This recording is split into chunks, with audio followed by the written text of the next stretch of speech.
j'ai discuté il y a quelque temps avec 2 enseignants du club de tennis de Langres, vers Dijon. Ils ont payé sur fonds propres du club, hein, 2 terrains de paddle. Ok. Augmentation tout de suite, je ne sais plus si c'est 100 ou 150 personnes qui sont venues s'inscrire pour jouer au paddle. Donc en même temps, évidemment, tu récupères les licences tennis, Mhm. on Mhm. va y venir. Mhm. Là, on est sur du secteur non marchand, c'est-à-dire c'est le club de tennis qui se dit, si je veux déjà faire plaisir à la population et si je veux amener des pratiquants et des licenciés, que ce soit au tennis ou au paddle, bah, j'ai intérêt à faire des terrains de paddle. Si j'arrive pas à avoir les subventions, je peux même voir sur un plan de financement si c'est possible de les autofinancer comme eux ils ont fait. Et ils sont dans les clous. Ils sont dans les clous. Mhm. C'est-à-dire ça, là, ça tient la route, c'est-à-dire ils arrivent à rembourser largement les emprunts. Les 2 profs de tennis se sont mis au paddle et donc ils donnent des cours de paddle Mhm. aussi. Mhm. C'est un premier exemple. Un deuxième exemple, tennis club de Provins. Ils vont avoir une structure couverte avec 3 cours de tennis ouverts. Ils ont déjà une structure avec, je ne sais plus si c'est 6 ou 7 terres battues.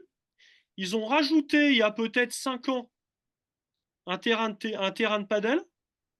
Le terrain de padel, le week-end, tu peux pas y accéder. C'est plein. C'est plein. Mhm. Le soir, c'est plein. Qu'est-ce qu'ils font? Ils rajoutent 2 terrains de padel en plus. Ils Mhm. vont avoir 3 terrains de padel. Mhm. Moi, si tu veux, je serai encore président dans mon club. C'était un petit club de village. Qu'est-ce que je fais? Je ferai faire 2 terrains de padel. Je les rentabilise. Les gens, ils viennent jouer, ok, les participants, etc. Machin. Mais surtout, tu fais des tournois. Nous, comment on gagnait de l'argent dans le club? Bon, déjà, je donnais les cours gratos. Ça, c'est une chose. Étant président du club, je me serais mal vu me faire payer. Et surtout, on organisait des tournois conviviaux. Et les tournois, tu verras, tournois sur gazon, etc., ça ramenait énormément d'argent. Oui. Parce que tu pouvais t'inscrire dans plein de catégories, etc. Prix des boissons pas cher, prix des inscriptions pas cher. Quand tu vois des inscriptions à 20 euros ou 25 euros pour un tournoi, est-ce que ça te donne envie de faire un tournoi où tu vas peut-être perdre au premier tour? Sauf si c'est un tournoi TMC. Tu mets l'inscription à 12 ou 15 euros. Tu vas t'inscrire dans plusieurs catégories. Plus de 35, plus de 40, senior, ce que tu veux. Tu vois ce que je veux dire? Oui, oui, je comprends. Voilà. C'est vrai Donc que ça ça peut être déjà, décourageant pour beaucoup de gens de payer 25 euros. On en parlait effectivement avec Romain Topin, je crois, du padel. C'est vrai que tu payes 25 euros. Tu as 3 balles, t'as pas forcément toujours des lots, tu perds au premier tour, s'il n'y a pas de consolante, au revoir. et Donc oui, c'est vrai que et oui, ta solution, en tout cas, a l'air plutôt sympa. Payer moins cher, mais tu ben oui. t'inscris dans plusieurs catégories, oui. Non mais tu me disais aussi, pourquoi les gens au padel, ils viennent, ils disent pas, oui, on veut pas jouer là, on veut pas jouer, ils jouent. Quand je faisais mes tournois de double, double dame, double mix, double messieurs, d'accord? Sur premier week-end, quatrième série, début de troisième série, deuxième week-end, les qualifiés, les troisièmes et les secondes séries. Les mecs et les filles, ils venaient, ils étaient sûrs de jouer et de ramener des billets parce qu'il y avait pas mal d'argent. Mais ils jouaient tout le temps.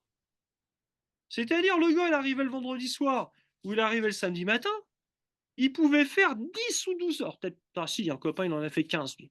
Mais on va dire, il pouvait faire 8 matchs ou 9 ou 10 matchs sur le week-end. En double mix, en double messieurs. Et la copine, elle jouait en double dame et en double mixte. Tu vois le truc? Mm. Tu restais sur place, j'avais les entrées gratuites dans la boîte de nuit qui était à côté.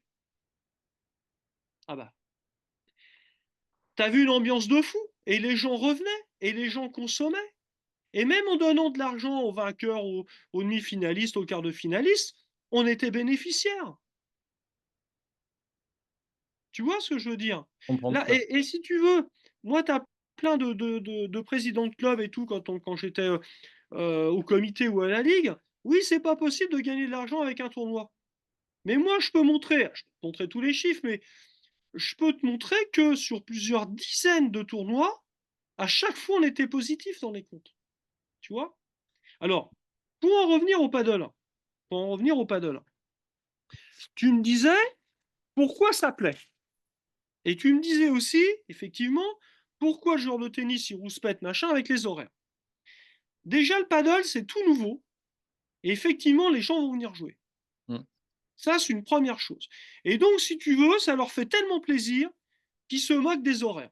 Je te montrerai après un article de journal. Il faut surtout m'y faire penser, Ouais, ouais, d'ailleurs, parce que ce qui se passe au paddle en ce moment, c'est ce qui se passait au tennis dans les années 75-80. Tu comprendras pourquoi. Bon. Pourquoi le paddle s'appelait aussi? Déjà, tu es en facilité d'apprentissage. Mm. Techniquement, c'est relativement simple. Je dis pas que c'est facile de bien jouer. Je dis simplement que c'est facile de jouer. Mhm. C'est-à-dire, tu prends une raquette, tu prends une balle, tu passes facilement, beaucoup plus facilement qu'au tennis, la balle par-dessus le filet. Mhm. C'est plus facilement en situation d'échange. Mhm. Alors, sauf si tu joues au mini-tennis, évidemment. Bon. Mais le mini-tennis, c'est plus du tennis à proprement dit. Mhm. D'accord. Bon. Au tennis, tu vas aller chercher les balles à gauche, à droite. Là, tu n'as pas de temps mort. Mhm. Bon. Là, ça se fait systématiquement à deux. Enfin, à deux contre deux, si tu veux. Convivialité. Les matchs, ils durent pas longtemps. Tu vas jouer plusieurs joueurs différents sur tes 2 jours de rencontre ou sur ta journée de rencontre. Mhm. Moi, je connais même des tournois TMC qui se font sur une journée. Oui. Et les joueurs, ils vont faire 6-7 matchs dans la journée. Donc, tu bloques qu'une journée. J'ose dire, même si c'est pas le même effort, c'est un peu moins fatigant que le tennis. Mhm. Alors, ça dépend de ta filière de jeu au tennis, etc. Bien entendu. Si tu joues. Ouais, bon, voilà, ça dépend de ta filière de jeu. Ça se rapprocherait un petit peu du squash. Mhm. Tu vois? Un petit peu, hein. Bon, c'est plus pareil. Donc, tu as ça. Tu as aussi l'aspect actif du jeu. C'est-à-dire, c'est un sport qui est beaucoup plus actif que le tennis. Alors ça, c'est pareil, j'aime pas dire ça, parce que tu as les purs tennisman, ils vont dire, mais bon sang, le tennis, c'est super actif. Effectivement, tu prends un double au tennis, à la volée, c'est hyper actif, tu vois. Alors quand je dis actif, c'est dans le sens où tu n'es pas en fond de cours, tu vois ce que je veux dire? C'est très nerveux quelque part, Tout à tu fait. vois. Et ça, avec les étudiants de L3, si tu veux, on a fait une enquête. On a fait une enquête cette année. Et qu'est-ce qui en ressort de cette enquête? Ça, c'est avec un. Bon, je ne veux pas entrer pareil dans le détail. C'est à base d'un différenciateur sémantique. C'est un outil, si tu veux, qui permet d'apprécier l'image qu'on peut avoir de certains sports, la puissance et l'activité qu'on peut avoir de certains sports. D'accord. Et là, si tu veux, je t'ai mis. On voit la petite croix qui se déplace. Attends. Ouais, on Oui. la voit là. Ouais. Ok, d'accord. Ça, c'est le paddle. Donc là, tu es en bas à droite, ouais. Ça, Mhm. c'est le tennis, voilà. En termes d'activité, pour ceux qui ne sont pas joueurs de tennis, c'est une valeur. Il faut prendre la valeur comme elle est. Je n'ai pas le temps de tout expliquer, si tu veux. Pareil, j'ai une vidéo là-dessus qui, Mhm. qui dure assez longtemps. Tu es à 1,15, c'est-à-dire c'est relativement beaucoup. D'accord? Mhm. Activité au tennis, tu es à 1,11, c'est un petit peu moins. Mhm. D'accord. En termes d'image, par contre, ce qui est marrant, c'est que le tennis, pour ceux qui sont pas joueurs de tennis, le tennis a quand même encore une bonne image, tu vois, une D'accord. meilleure image que le paddle. Pourquoi? Mmh. Parce qu'ils connaissent peut-être pas le paddle. Par contre, là, pour ceux qui sont joueurs de tennis, tu vois, Mmh. regarde, là tu as, alors attends, euh, ouais, c'est ça, puissance. On voit derrière ce qu'il y a derrière l'écran là ou pas? Ah, ça y est. On voit là maintenant? Je vois ta souris bouger. Ouais, génial. Tu vois, en termes d'activité, Mmh. pour les joueurs de tennis, je parle. L'activité pour le tennis, elle est à 1,13. Au padel, elle passe à 1,47. Mmh. C'est-à-dire, les joueurs de tennis, c'est sûr. Là, je ne sais plus combien qu'il y a de répondants, mais c'est significatif, hein, si tu veux. Euh, pour les joueurs de tennis, le padel est beaucoup plus actif que le tennis. Mmh. Le padel est beaucoup plus puissant que le tennis. Par contre, l'image du tennis reste supérieure. Tu vois, rien que ça. Mmh. Rien que ça t'explique des choses. C'est-à-dire, ça t'explique pourquoi tu as beaucoup de joueurs de tennis qui passent aussi au paddle. Mmh. Il y a des étudiants aussi qui m'ont fait une autre. Ah, on voit pas bien, c'est dommage. Une autre statistique, si tu veux.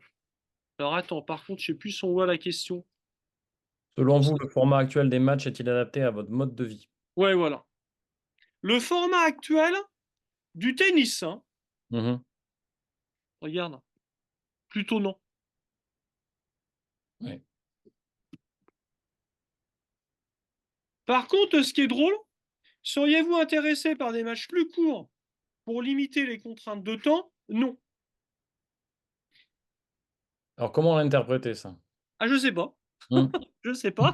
Si tu veux, on veut le beurre et l'argent du beurre. Ouais, on peut le voir comme C'est-à-dire, ça. on veut toujours être dans un format. Non. Euh, on veut toujours jouer au tennis, peut-être avec autant de difficultés, quelque chose de long, de difficile si ça dure longtemps, d'éprouvant, etc. Ah ouais, mais on veut pas le même format, c'est pas adapté. C'est là que le bas blesse, si tu veux. Mmh. Autre stat, hein. Les horaires et la durée du match constituent-elles une contrainte pour vous? Parfois, oui, souvent. Regarde, les trois quarts, ici. Ouais. Voilà. Mmh. Si tu veux, c'est pour ça que tu as de moins en moins de licenciés, de moins en moins de pratiquants, mais c'est toujours bien quand même un niveau stable, si tu veux, de compétiteurs qui restent, si tu veux, tu vois. Mmh mh. Mmh. Bon. Est-ce que ce sera encore le cas dans 20 ans? Je pense pas. Je pense que tu vas avoir euh, beaucoup de sportifs qui feront du paddle ou peut-être des activités, peut-être comme le pickleball, je ne sais pas. C'est beaucoup développé aux États-Unis. Bon, le beach tennis, j'y crois plus. Bon, ça ne s'est pas développé à fond. Mmh. Bon. Ou peut-être d'autres activités qu'on ne connaît encore pas, hein. Mmh. Là, je te parle dans 20 ans, mais pardon, 20 ans en termes sociologiques, c'est très court. Tout à fait. Tu vois, quand tu prends, je t'ai parlé tout à l'heure de la courte paume, on peut parler du tennis, je te dis, qui commence à se développer à fond. Ah, non, non, qui se développe à partir des années 1870. Là, tu vois, la courbe est en train un peu de baisser. Donc, si tu veux, ça fait quand même plus de 150 ans Mmh. que ce sport existe, tu vois. Mmh. Bon, et il existera toujours. Comme la courte Oui, paume. j'allais te dire, la La courte courte paume pomme existe existe toujours, toujours. mais bon, elle est Bien quand même, sûr. Ah ben, voilà. en plus faible quantité, hein. Mmh. En plus faible quantité. Tu vois, regarde là, pareil. Êtes-vous intéressé par la découverte d'autres sports de raquettes comme le paddle? T'as quand même oui. Mmh. Si votre club est terrain de paddle, ceci influencerait-il votre décision de renouveler votre adhésion? Bonne question. Peut-être et oui. Mmh mh. Si tu veux, tu prends ces deux chiffres, ces deux statistiques-là. On veut encore faire du tennis, mais on veut aussi faire autre chose. Donc les profs de tennis, faut qu'ils prennent ça en considération. Mmh. Et alors, maintenant, je crois que tu as une formation annexe qui se fait pour le Je crois que paddle. tu as je crois que tu as 2 formations possibles, et ça peut peut-être changer encore. C'est vrai que je suis pas Oui, spécialiste. Je crois que tu as une formation effectivement si tu n'es pas prof de tennis et une formation si tu es prof de tennis et celle de voilà, tennis, elle est un peu accélérée par rapport à celle où tu c'est n'es pas ça. prof de tennis. Il me semble que c'est Moi, comme eh ben, tu prends mon neveu qui a passé le DE il y a quelques, je sais plus si c'est 6 ans ou 7 ans. mmh mh. Effectivement, il s'est tout de suite mis, prof de padel aussi, en passant ce petit diplôme, là, cette petite certification. Lui-même joue au padel, évidemment. Mmh. Bon, alors il donne pas beaucoup de cours de padel, si tu veux. Tu as beaucoup de gens qui, par exemple, il a pas de cours collectif en padel, par exemple, tu vois. Bon, mais par contre, tu as beaucoup de pratiquants là pour l'instant, tu vois. Mmh. Je pense aussi, et là on le voit dans le secteur marchand, va y avoir un développement des cours collectifs de padel. Ça serait Comme il y a logique. eu un développement des Mmh. cours de tennis, des cours, j'enseigne, je parle, Oui, oui. tu vois. Mmh. On parlait de la courte paume là, à l'instant, juste un petit truc, pour bien que les personnes justement se rendent compte de ça. Ouais et après, il faut pas que j'oublie de la photo Ouais. que je voulais montrer tout à l'heure. Ah oui, oui, parce que c'est un bon clin d'œil. Si tu veux, j'ai essayé de comparer ce qu'il y avait comme terrain de courte paume couvert à Paris à une certaine époque, tu vois. Attends, comment j'avais fait ça? Je me rappelle plus. Ah bon, peu importe. Là, les chiffres, je me rappelle plus exactement ce que j'avais voulu dire. Si tu veux, j'ai fait un comparatif par rapport à la population. D'accord? Si aujourd'hui, on avait la même population qu'à Paris en 1600, ok? À Mmh. l'époque, en 1600, il y avait 8 fois plus de terrains couverts de courte paume qu'il y a de terrains couverts de tennis à Paris aujourd'hui. Est-ce que je suis clair? Oui, oui. On se rend compte de l'importance de la courte paume à cette époque-là. Mmh mh. Tu vois le truc, hein? Mmh mh. Mmh. J'ai une autre statistique aussi.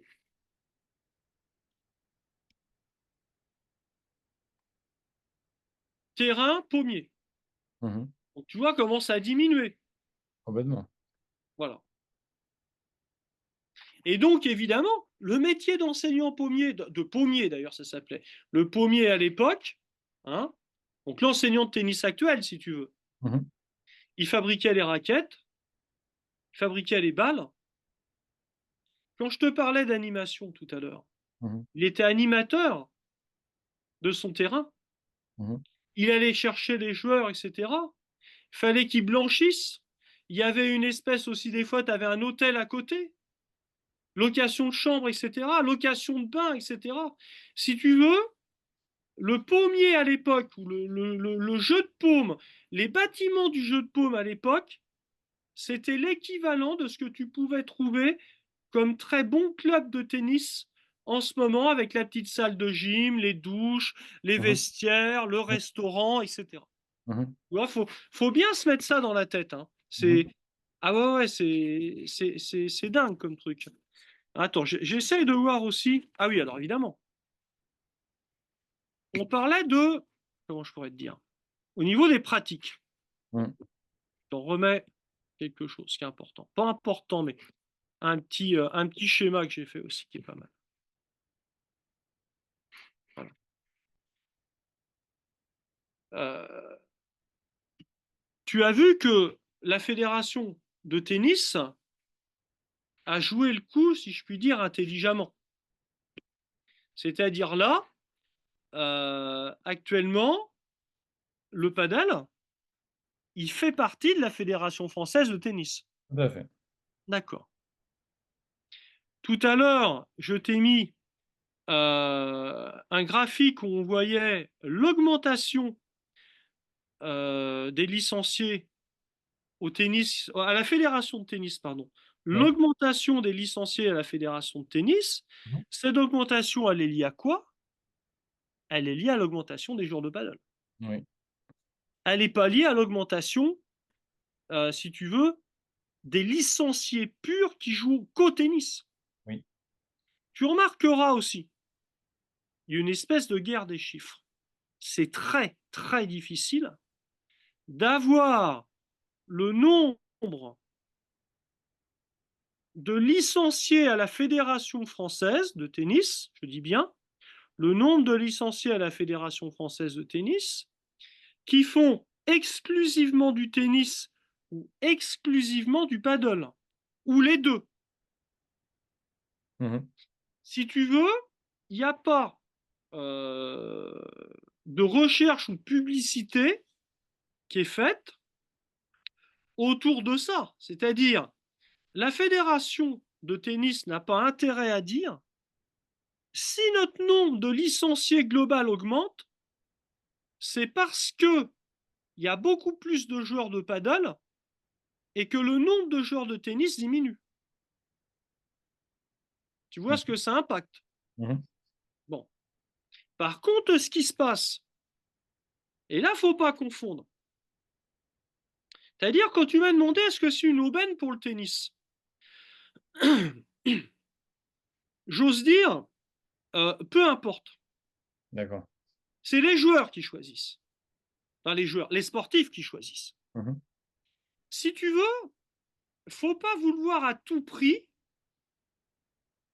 qu'il y ait encore 1 400 000 de pratiquants ou de licenciés. Mhm.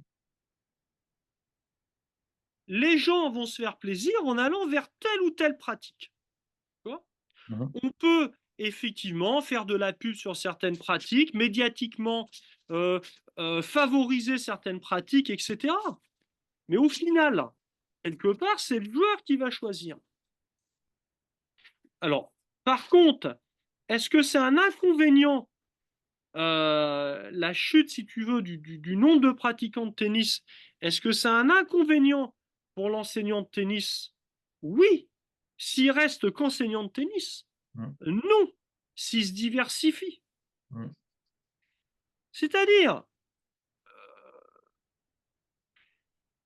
peut-être que dans 50 ans, je donne des chiffres au hasard, c'est juste pour donner, pour le concept, si tu veux. Si aujourd'hui, tu as 1000 formés, 1000 DE qui sont formés, admettons, si tu en as 1000 qui sont formés aujourd'hui, des DE tennis, et si tu as simplement 50 DE, par exemple, paddle, qui sont formés aujourd'hui, Mhm. peut-être que dans 50 ou 80 ans, ça sera inversé. Et après, Mhm. et après. Mhm. Si tu veux, les choses, elles ne se font pas paf comme ça. C'est en continu, si tu veux. Mhm. Tu n'as pas une rupture franche. Ça va se faire petit à petit. Comme ça s'est fait petit à petit pour la courte paume. Euh, euh, Comme c'est en train peut-être de se faire peut-être entre le tennis et le paddle. Tu vois ce que je veux dire? Ouais, Contre, eh oui, mais par contre, si tu me demandes, est-ce que c'est une aubaine pour pour la FFT, les nouvelles pratiques? Ah bah oui, c'est une aubaine pour la FFT. Mhm. Parce que non seulement, et ça, pareil, il ne faut pas l'occulter, tu as toujours autant d'attrait pour les grands tournois, c'est-à-dire Mhm. Roland-Garros, Mhm. tu as toujours autant de monde à Roland-Garros. Mhm. Les tribunes ne sont pas vides. Hein, tu vois le truc. C'est-à-dire, on se dirait, ah, les tribunes sont vides, les tribunes se vident. Là, tu te dirais, le tennis, dans son ensemble, perd de l'intérêt. Si les médias s'en désintéressent, alors tu vas me dire, oui, d'accord, c'est plus sur France 2 et sur France 3 en même temps. Dans le temps, tu les avais sur les deux chaînes. Mais tu les as sur Amazon, tu les as sur plein de chaînes, on va dire. Et tu l'as toujours sur France Télé, de toute façon. Médiatiquement, tu l'as toujours. Tu prends le journal L'équipe, tu as toujours les premières pages avec le tennis. Donc le tennis professionnel, le tennis de haut niveau, il est toujours là, il sera toujours là. Et il ne faut pas oublier, c'est ce qui remplit les caisses de la FFT. Complètement. Bon, Après, est-ce que la fédération, elle a sa part de responsabilité dans ce déclin tennistique, on va dire? Est-ce qu'elle n'a pas su anticiper? Elle le fait maintenant avec le padel, mais c'est pas le tennis. Tu alors, vois, est-ce qu'elle a non, créé un désamour par... Je ne sais pas. alors, Je pose la question, si c'est tu vraiment une veux, question ouverte. moi là-dessus, mon avis, je vais te le donner en tant que juge arbitre. Il y a il y a pas très très longtemps non plus, mais dans les années 90, quand j'organisais les tournois, moi mon but c'était que les joueurs jouent le plus possible. C'est-à-dire, j'avais commencé les tournois par poule, ce qui était très rare à l'époque. Et les poules, si tu veux, je les faisais rebondir. C'est-à-dire, j'avais une poule non classée, à l'époque, tu avais 34-33. Ça rebondissait sur une poule où tu avais du 31, du 32. Et après, ça rebondissait sur du troisième série. Et là, on me disait, ah non, non, non, non, non. Faut pas de poule troisième série, c'est interdit. Pourquoi? Tu vois? Bon. Oui. Je faisais des tableaux de rattrapage ou des fins de tableau, etc. Bon. C'était pas bien vu. J'avais même pensé, alors là c'est pareil, c'était injouable, à des formats plus courts. Oh là, surtout pas. Tu sais, c'était encore le temps où tu écrivais tes comment euh, où tes états de résultats, si tu veux, tu les faisais sur papier, tu sais. Bon, oh là là, mais c'était un pataquès pas possible. Mm. C'est-à-dire, tu avais pas mal de juges arbitres. Enfin, pas mal, je sais pas, mais en tout cas, moi, c'est ce que je faisais. Tu avais des juges arbitres qui essayaient de faire en sorte que les joueurs jouent le plus possible, de rendre le truc attractif et convivial. Non. Et après, mais peut-être un peu trop tardivement, ils ont pensé au format court. Et après, c'est pareil. Moi, je connais plein de joueurs troisième série et seconde série qui trouvent les formats courts bidons. Mhm. Parce qu'ils disent c'est plus un match de tennis. Mhm. Donc c'est pour ça, si tu veux, qu'à mon avis, ça s'oriente vers les vrais compétiteurs, vers ceux qui sont seconde, troisième série, et que pour eux, un match de tennis, ça se fait en 2 sets gagnants, avec jeu décisif à la fin ou pas, ou etc., etc. Mhm. Et puis, si tu veux, tu aurais peut-être une autre forme de pratiquant, de loisir, mais qui est peut-être parti ailleurs, qui est peut-être parti vers le paddle ou vers d'autres sports, ça je peux te le dire aussi, où tu as un peu plus ton individualité qui va ressortir et un peu moins de contraintes, si tu veux.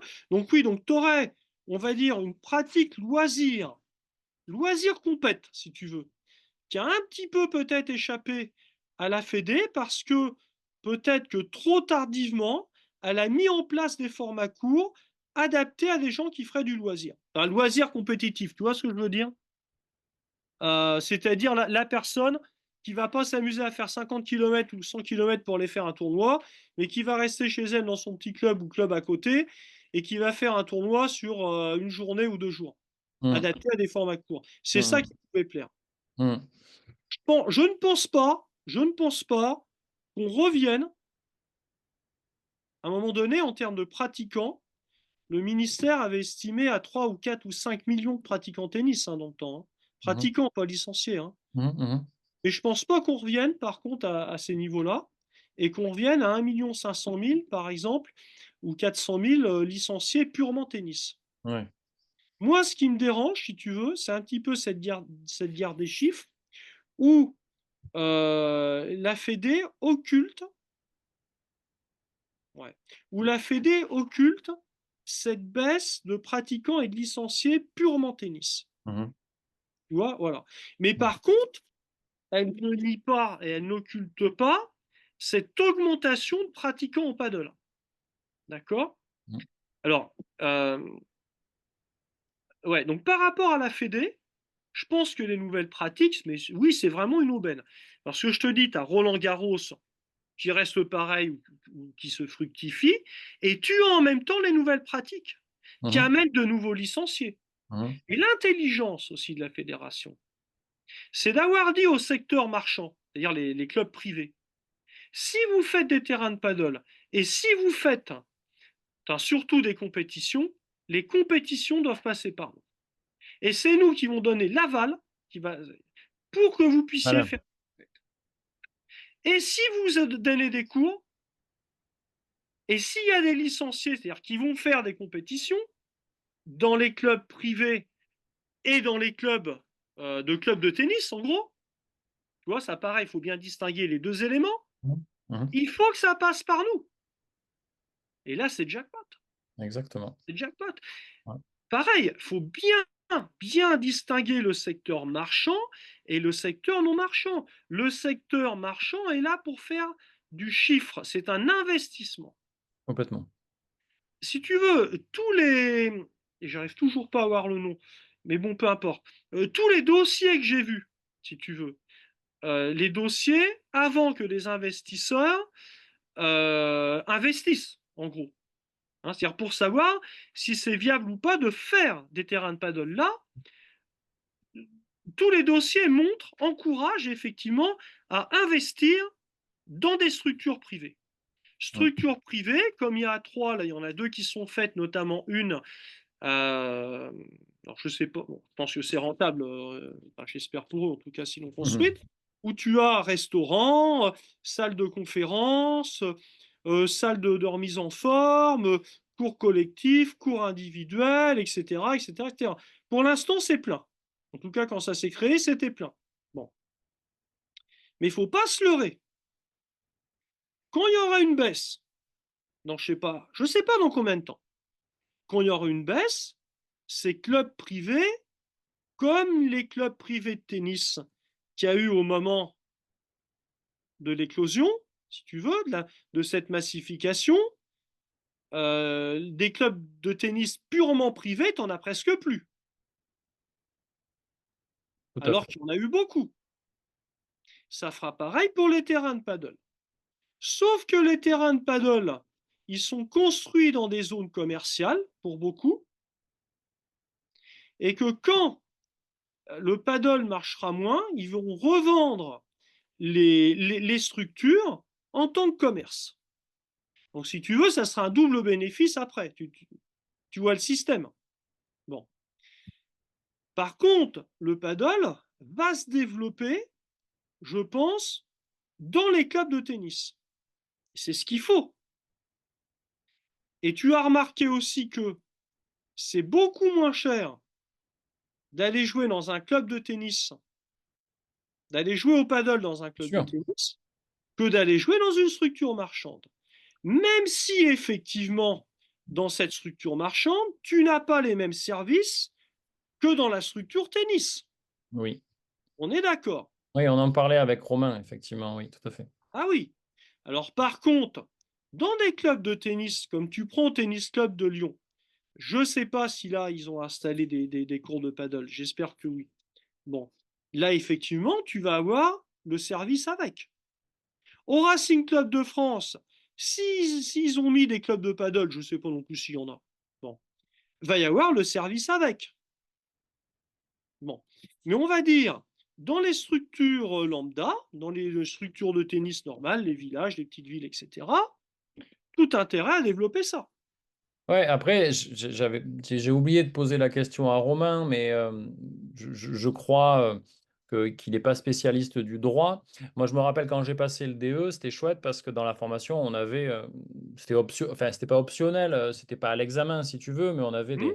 des cours de droit. Et je me rappelle de mon Ouais. prof de droit qui nous avait expliqué que c'était sur Montpellier, il y avait des privés de salles de sport, de salles de gym, de musculation, qui Hmm. avaient déposé plainte contre une association qui faisait exactement le même service qu'eux sur la musculation, et ils avaient obtenu du tribunal de commerce de faire fermer cette salle puisque c'était une concurrence déloyale. Et je me disais, tiens, est-ce que dans un village ou dans une ville, des privés pourraient attaquer le club de tennis qui aurait ces terrains de paddle, puisque effectivement, on est sur le même service, mais du coup, ça serait pas le même service de ce que tu dis, puisqu'il y aurait toute l'expérience autour, parce que finalement, on peut pratiquer le paddle à des tarifs moindres Alors, que celui du club privé. oui. Et si tu veux, le club de tennis qui va avoir construit ces terrains de paddle, il va avoir bénéficié d'agréments de la DRGS. Il va avoir des subventions de la commune, des Oui. subventions du département. Mhm. il va avoir l'aval de la fédération de tennis. Mmh. Tout à C'est fait. dans les clous. Tu vois, c'est dans les clous. Mmh. Euh, Tu veux tu dire, alors, il sera pas attaquable, c'est ça que tu veux dire? ah non, non, il sera pas attaquable. D'accord. Non. Non, par contre, ce qui pourrait être attaquable, c'est l'inverse. C'est-à-dire un prof de paddle qui serait pas diplômé d'État Oui, et qui donnerait des cours en individuel dans un club privé oui, à des gens qui sont licenciés. tout à fait. Mais euh, oh, tout Je un t'avoue truc que à ça, développer là-dessus. je Mais... t'avoue, je sais pas où on en est, puisque effectivement la convention collective est très claire. Dans les ensembles, on va appeler ça comme ça, Hum, sportifs, activités sportives, pour être rémunéré de ces cours, il faut avoir le diplôme et la carte pro, quoi. Voilà. Donc là, pour le c'est coup, ça, c'est vraiment très clair. c'est ça. Mhm. Et si tu veux, euh, le prof, de toute façon, moi, c'est le gros conseil que je peux donner, hein. Animer, diversifier et surtout proposer ce qui se fait de nouveau, tu vois. Oui, Et quand je tu voulais vois ce qui se terminer passe en Italie, là-dessus. Mhm. tu vois, regarde, alors attends, oui, justement, regarde. Là, je t'ai mis une page, on voit pas bien, mais On je voit le t'ai mis titre. une page, euh, 1979. Regarde. Ça, faut bien que les profs, parce que la plupart des profs, ils n'ont pas connu ça. Bon, Mhm. attends, j'essaye de mettre. Voilà. Il faut bien que les profs se rendent compte de ça.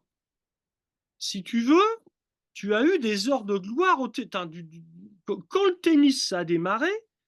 Quand je te dis que tu as eu des heures de gloire au tennis et qu'effectivement il y avait des cours qui se construisaient partout et que les profs c'était vraiment la belle vie pour eux, tu vois, le tennis à trois victime de son succès, la chasse aux cours, hein, Mhm. je vais te remettre, tu vas voir.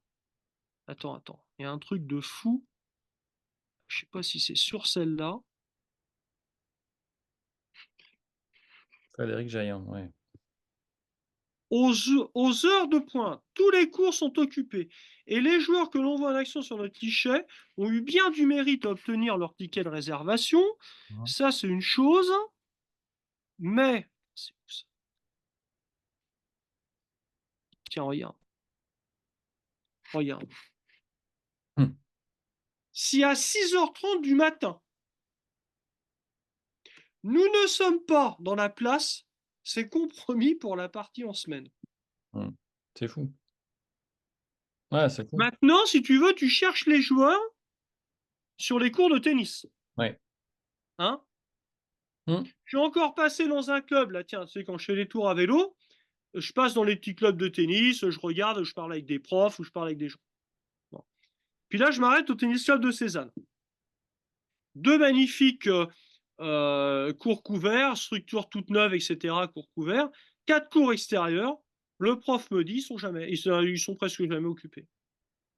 Ouais. Tu Ouais, vois? c'est ça. Ouais, je comprends. Je comprends la dynamique actuelle, ce qui ne veut pas dire que le Mais tennis va oui, mourir, loin de là, mais la dynamique, elle n'est pas là, quoi. ah mais oui. C'est pas la même qu'avant. Mais tu prends, il y a même quelque chose de dingue. T'as dans beaucoup de villages. Moi, c'est le cas dans mon village. Euh, les cours de tennis avant où il y avait un club. Quand il n'y a plus de club, soit le cours de tennis, pouf, il part à la poubelle, soit il est restructuré en terrain multisport, il est en friche, ou il est en friche, soit il est un peu entretenu et il reste libre. Moi, je vais jouer gratuitement. Encore mieux, pour montrer qu'on n'est pas du tout dans la même dynamique. Dans un petit village à côté de chez moi qui s'appelle Méry-sur-Seine, comme moi, tu vois, moi c'est Méry et là c'est Méry-sur-Seine. Dans ce village-là, ils ont enlevé deux cours de tennis pour faire un parking. Un parking à côté d'une salle des sports et d'un COSEC qu'ils ont refait. Et 5 ou 6 ans après, ils ont refait un stade de football tout neuf. Ils ont refait un petit truc là pour le vélo tout neuf. Mhm. Et ils ont fait un cours de tennis neuf. Et ce cours de tennis, il est ouvert. C'est gratuit. Et il y a un peu de monde qui joue quand même. Il y a un peu de monde qui joue quand même. Mais tu vois, si tu veux, en 80, jamais, jamais, jamais, il y aurait eu un cours de tennis ouvert gratuitement. Mhm. Tu vois ce que je veux dire? Mhm. Tu Ouais. vas, tout à l'heure, non mais tout à l'heure, je parlais des campings. Tu vas dans un camping, dans le temps, tu es obligé de payer ton heure dans le camping. Mhm. Maintenant, c'est ouvert. Là, le club que je te montrais tout à l'heure où c'est en friche, c'est ouvert. Mhm. Tu vois, si tu veux, euh, il y a eu vraiment, on va dire, trois grandes époques. Il y a eu l'époque où le tennis, il restait cloîtré, ça restait un tennis d'entre-soi. Euh, quand je dis d'entre-soi, c'est des catégories socio-professionnelles qui restaient entre elles. Mhm. Tu as eu la période de la massification et de la démocratisation, des tennis partout, vraiment l'époque, la splendeur du tennis. Et là, on rentre dans une période où tu as beaucoup moins de pratiquants, tu as encore des gens qui jouent au tennis, mais ça va être beaucoup plus compétitif, si tu veux. Tu vois, Mhm. Mhm. enfin, les gens qui vont jouer, ça va plus être des compétiteurs. Voilà, c'est ça que je veux dire. Les D'accord. gens qui joueront, je ne dis pas qu'il y aura de plus en plus de compétiteurs, je dis simplement que les gens qui joueront seront en moyenne de plus en plus des compétiteurs que des joueurs de loisirs. Tu vois? Et on commence à rentrer dans une période paddle. Mhm. Et on est déjà dans une période, et là c'est autre chose, où on est sur des sports type sport de pleine nature, Oui. mais où c'est toi qui décides. Mhm. C'est-à-dire, c'est toi qui décides d'aller courir quand tu veux, Mhm. c'est toi qui décides d'aller faire de la marche, c'est toi qui décides, avec un copain, pourquoi pas, d'aller faire un tennis ou d'aller faire un paddle, mais tu es de moins en moins dans des pratiques où tu vas avoir des contraintes. Mhm. Tu vois, c'est ça. C'est-à-dire, on est de plus en plus dans des pratiques libres ou dans des pratiques où où ton temps d'activité, il est déjà, si je puis dire, inscrit, il est déjà prescrit presque, tu vois. C'est-à-dire, on va te dire, tu as envie de faire un TMC, tiens, il y en a un samedi. Ok, il faut que tu sois libre de 10h à 22h. Ok, pas de problème, c'est bon. Alors qu'au tennis, tu veux faire un tournoi de tennis? Alors attends, ton premier match, ça peut être quand? Ça peut être là. Ok, ça on peut te le dire. Ah, par contre, ton deuxième tour, ton troisième tour, ton quatrième tour, ou si tu vas, si t'es rattrapé, etc., je peux pas te dire quand est-ce que tu vas jouer. Ben voilà. Ouais. Comme les stades de football, hein, Mhm. t'es d'accord? Tu as Mhm. de moins en moins, si tu veux, de joueurs qui jouent au football dans les équipes. Ouais. Des équipes de petit niveau, je parle, hein. Mhm. Mhm. C'est simple aussi. Pourquoi? Bah, tout simplement parce qu'on veut de moins en moins de contraintes. Et tu as de plus en plus de possibilités de faire des sports ou des pratiques sport ou des pratiques physiques, même des pratiques physiques. Tu as de plus en plus de possibilités de faire des pratiques physiques dont tu choisis, si tu veux, l'horaire. Donc c'est toi qui es maître du jeu. Voilà. Mhm. Alors qu'au football, quand on te dit, mais c'est pareil pour les matchs par équipe au tennis, sauf qu'il y en a moins des matchs par équipe au tennis. Quand on te dit tous les dimanches, faut que tu sois libre. Sur un match de football, si tu commences à jouer même en première série ou en régional, ça te prend un dimanche, on va dire. Tu vois? Bon. Et pas qu'un dimanche. Tu prends au tennis, il y a de moins en moins d'équipes qui s'inscrivent. De moins en moins de clubs. Au football, là, il suffit de regarder dans les journaux le nombre de poules qu'il y avait en quatrième série, en troisième, en deuxième série, en promotion de première, en première, et tu regardes maintenant. C'est peut-être 10 fois moins. Ouais. Je Tu comprends. vois? Donc, non, si tu veux, on n'est plus sur les mêmes pratiques d'activité physique. Mmh. Voilà. Mmh. Et c'est pas mauvais, c'est pas plus bon. Si tu veux, c'est le comment? Hein, c'est la société qui change, c'est les gens qui changent, si tu veux, c'est la mentalité qui change. Tu sais, je dis souvent aux étudiants, et ça, ils peinent à s'en rendre compte, aujourd'hui, on vit pas dans le même monde qu'en 1880. Tu vois?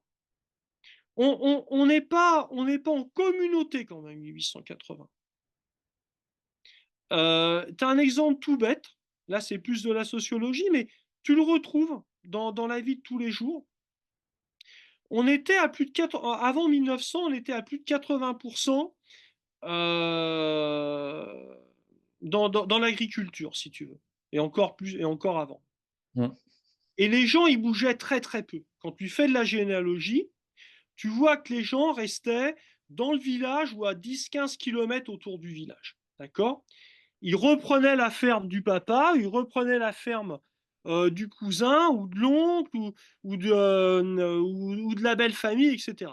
Si tu veux, tu avais des gens qui étaient relativement groupés, tu avais des gens qui étaient soudés, d'accord? Tu avais des fêtes de village partout, etc. Tu avais aussi énormément de pratiques sportives, notamment des pratiques physiques sportives collectives. Hein. Bon. Donc, si tu veux, tu vivais dans un monde comme ça. Maintenant, c'est plus le cas. C'est-à-dire cette espèce de lien social qui pouvait y avoir avec la famille et qui pouvait y avoir avec tous les gens du village, qui étaient souvent issus, si tu veux, de même grands groupes familiaux, tu l'as plus actuellement. Mmh.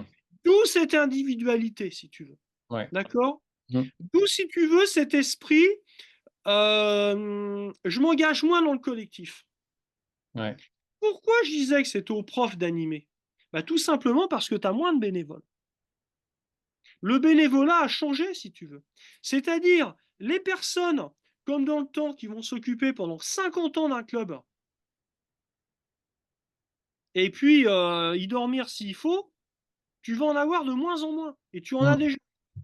Ça, c'est plutôt peut-être une bonne nouvelle, j'ai envie de dire, pour les profs. C'est-à-dire que c'est les profs qui reprendraient le Oui, pouvoir au sein oui, des clubs. c'est ça, c'est Mhm. ça. Mhm. Et si tu veux, c'est ce qui ressortait de l'enquête nationale qu'on avait analysée avec Alain Cronon-Berger. En vue, si tu veux, on avait fait ça. C'était quand il y avait une demande de modification de l'architecture des diplômes de par le ministère des Sports, qui voulait créer un brevet professionnel dans le tennis. Mhm. Et nous, avec Alain Cronon-Berger, on avait étudié, si tu veux, cette opportunité ou pas de créer un brevet professionnel ou pas dans le tennis, comme il y en existait un également dans le golf. Et donc, si tu veux, euh, nous, avec Alain, on avait mesuré les avantages et les inconvénients, mesuré ce dont les clubs avaient besoin en termes d'activité, si tu veux. Euh, voilà. Et donc, si tu veux, à quoi pouvait répondre un brevet professionnel? Est-ce qu'il y avait intérêt à en faire un ou pas? Ou bien est-ce que l'enseignant, donc le BE à l'époque, le DE maintenant, qu'est-ce qu'il fallait rajouter dans sa formation, le fameux classeur noir là? Qu'est-ce qu'il fallait rajouter dans sa formation pour que, si tu veux, les connaissances qu'il allait acquérir dans sa formation puissent répondre aux besoins des clubs. Si tu veux, il faut toujours qu'une formation, quand elle est faite, excuse-moi, hein, il faut toujours qu'une formation réponde à un besoin. Et c'est ce qu'on voyait aussi, attends, à l'époque, il y avait, maintenant il s'occupe des BE2, il est toujours à la Fédé, bon, j'ai plus son nom en tête, mais bon, peu importe. Et si tu veux, lui, il était plus au niveau des BE2, on travaillait ensemble pour voir justement ses besoins, tu vois. Et on avait présenté justement ça, au bureau directeur de la fédération et finalement, en conclusion, il n'y a pas eu de brevet professionnel dans le tennis, tu vois. Alors, il y a aussi les syndicats, évidemment, à l'époque, qui voyaient ça d'un mauvais œil, si tu veux, parce que ce brevet professionnel, bien sûr, c'était pas le même niveau de qualification qu'un DE et qu'un BE, hein. Oui, oui. Voilà, voilà. Puis finalement, c'est là ce qui se passe avec les 2E, les 2S, etc. C'est pas plus mal comme ça, si tu veux. Mhm. Sauf qu'il n'y a plus, voilà, il y a plus de ce qu'on appelle de maître professeur. C'est-à-dire le BE3 n'existe plus quelque part. Et là, c'était quelque chose qui amenait vers la recherche, si tu veux, et c'était quelque chose qui était pas mal. Mais bon, ça après, voilà. Bah écoute, Ok. Bah, merci beaucoup pour l'entretien. oui, Je te remercie. On en refera peut-être un. Parce qu'il y a quand même beaucoup, beaucoup de matière. Là, il y a on a fait beaucoup, presque beaucoup de deux choses à heures. Je dire. pense que je couperai en deux parties, tu vois. Je ferai partie 1, D'accord. partie 2, tu vois.